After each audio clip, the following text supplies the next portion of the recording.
Hello friends, ఇంకో మంచి వీడియోతో మీ ముందుకైతే వచ్చేసాను. సో ఈరోజు అయితే మనం మింట్ పులావ్ రైస్.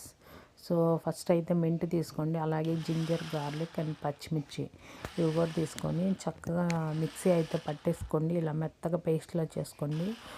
ఈ రెసిపీని అయితే ట్రై చేయండి ఫ్రెండ్స్, చాలా చాలా చాలా బాగుంటుంది. అని చూస్తున్నారు కదా ఇట్లాగా. అండ్ కొంచెం బటర్ తీసుకోండి. పులావ్ రైస్కి బటర్ వేస్తే చాలా టేస్ట్గా ఉంటుంది. మీ అందరికీ తెలిసిందే కదా. ఇక్కడ వచ్చేసి హోల్ గరం మసాలా తీసుకోండి. మీ దగ్గర ఉన్న ఐటమ్స్ అన్నీ కొంచెం బటర్ వేసి అలాగే కొంచెం నూనె కూడా యాడ్ చేసుకోండి.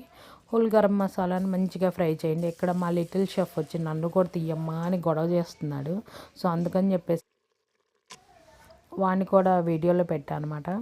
సో ఇక్కడ వచ్చేసి మన బాస్మతి రైస్ని మంచిగా వాష్ చేసుకొని పెట్టుకొని కొంచెం ఆ రైస్లో అలాగా మంచిగా కొంచెం ఫ్రై చేసుకోండి. రైస్ అయితే చాలా పొడి పొడిగా వచ్చింది అనమాట. వాటర్ వచ్చేసి కరెక్ట్గా ఒక కప్పుకి 1.5 కప్పు వాటర్ అలా పెట్టుకోండి. సో మీకు అప్పుడు రైస్ వచ్చి బాగా పొడిగా వస్తుంది. సో ఇంతలోకి ఇంకో ప్యాన్లో మనం గోంగూర రొయ్యలను అయితే ప్రిపేర్ చేసుకుందాం. రొయ్యలను మనం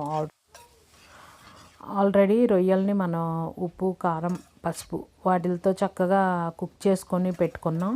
ఇప్పుడు వచ్చేసి మనం పోపు పెట్టుకొని ఆనియన్స్, పోపు దినుసులు అన్నీ పెట్టుకొని మంచిగా ఫ్రై చేసుకొని టొమాటోలు, ఆనియన్స్ వేసుకొని అలాగే ఆ పచ్చిమిర్చి చూస్తున్నారు కదా, అల్లపినో నాకు చాలా ఇష్టం అనమాట. అందుకని చెప్పి ఒకటి వేసుకున్నాను. చాలా స్పైసీగా ఉంటుంది కానీ బాగుంటుంది. అట్లాగే గోంగూర మీ అందరికీ తెలిసిందే కదా. గోంగూర నేను ఎప్పుడు ముందుగానే కుక్ చేసుకొని స్టోర్.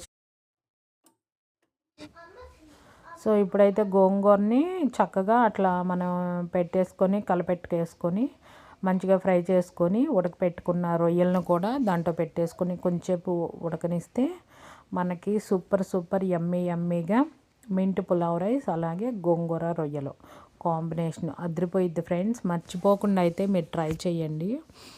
అండ్ సండే స్పెషల్స్ ఇలాగ ఎప్పుడన్నా మనం ఇంట్లో చేసుకుంటాం కదా, అండ్ ఎవరన్నా వచ్చినప్పుడు కూడా చాలా బాగుంటుంది. అలాగే ఛానల్ని లైక్ అండ్ షేర్ చేయండి ఫ్రెండ్స్.